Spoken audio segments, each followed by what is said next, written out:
ಈ ಸ್ವಾಮೀಜಿ ಅವ್ರನ್ನೇ ಸ್ಟೇಜಿಗೆ ಬಿಡ್ದಂಗೆ ಒಂದು ರೀತಿ ಅಷ್ಟೊಂದು ಏನಾರ ಈಗ ರಾಷ್ಟ್ರಪತಿಯವ್ರಿಗೆ ಏನಾರು ಥ್ರೆಟ್ ಏನಾರು ಇತ್ತ ಸರ್? ಅಷ್ಟೊಂದು ಸೆಕ್ಯೂರಿಟಿ ಅಗತ್ಯ ಇತ್ತ? ಅಲ್ಲ, ಥ್ರೆಟ್ಟಿನ ಪ್ರಶ್ನೆ ಅಲ್ಲ, ಅದು ಪ್ರೋಟೋಕಾಲು. ಅದೇ ಪ್ರಧಾನಮಂತ್ರಿಗಳಿಗೆ, ರಾಷ್ಟ್ರಪತಿಗಳಿಗೆ, ಉಪರಾಷ್ಟ್ರಪತಿಗಳಿಗೆ, ಕೇಂದ್ರದ ಗೃಹ ಸಚಿವರಿಗೆ, ಕೇಂದ್ರದ ರಕ್ಷಣಾ ಸಚಿವರಿಗೆ, ಇವರಿಗೆಲ್ಲ ಪ್ರೋಟೋಕಾಲ್ ಇದೆ.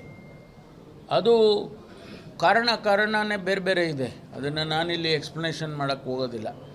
ಅವರಿಗೆ ಯಾವ ಸಂದರ್ಭದಲ್ಲಿ ಥ್ರೆಟ್ ಪರ್ಸೆಪ್ಷನ್ ಇರುತ್ತೆ, ಯಾವ ಸಂದರ್ಭದಲ್ಲಿ ಮುಜುಗರಗಳಿರುತ್ತೆ, ಇವೆಲ್ಲ ನೋಡಿ ಪ್ರೋಟೋಕಾಲ್ ಅಂತೇಳಿ ಕೇಂದ್ರ ಸರ್ಕಾರ ಫಿಕ್ಸ್ ಮಾಡಿದೆ. ಅದಕ್ಕೆ Z++, ಆಮೇಲೆ Y+, ಈ ಥರ ಎಲ್ಲ ಕ್ಯಾಟಗರೈಸ್ ಮಾಡಿದ್ದಾರೆ. ಅದರ ಪ್ರಕಾರ ರಾಷ್ಟ್ರಪತಿಗಳು ಎಲ್ಲೇ ಹೋದರೂ ಅದನ್ನು ಮಾಡಲೇಬೇಕು. ಆಮೇಲೆ ಅಲ್ಲ, ಅವರು ಯಾರು ನಮಗೆ ಸ್ವಾಮೀಜಿ ಅವರು, ಆದರೆ ಕಾನೂನಿನ ದೃಷ್ಟಿಯಲ್ಲಿ ಅವರು ಒಬ್ಬ ಸರಳವಾದಂಥ ಒಬ್ಬ ವ್ಯಕ್ತಿ ಅಂತ ಹೇಳಿ ಅವರು ಪರಿಗಣಿಸ್ತಾರೆ. ನಮಗೆ ಸ್ವಾಮೀಜಿ ಗೌರವದಿಂದ ನಾವು ಕಾಣ್ತೇವೆ, ಆದರೆ ಕಾನೂನಿನ ದೃಷ್ಟಿಯಲ್ಲಿ ಅವರು ಆ ರೀತಿ ಪರಿಗಣಿಸೋದಿಲ್ಲ ಯಾರು ನಮ್ಮ ಪ್ರೋಟೋಕಾಲ್ನವರು. ಆಮೇಲೆ ಇನ್ನೊಂದು